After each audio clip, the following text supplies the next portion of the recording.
Oye, anoche estuve viendo una cosa en la tele.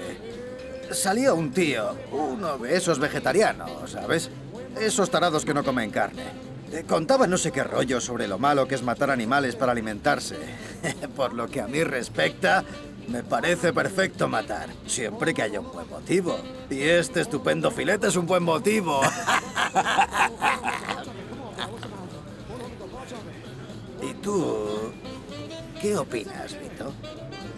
¿Te gusta matar animales? ¿Y qué me dices del animal humano?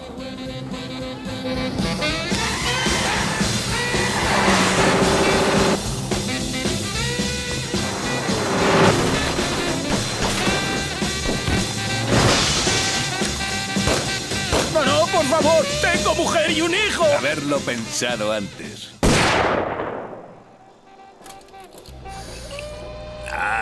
¿Qué es esa peste? Eddie, ¿has vomitado? Oh, no. Debe de ser Frankie Potts. ¿Ese capullo ha devuelto en tu coche? No, está en el maletero. ¿Eh?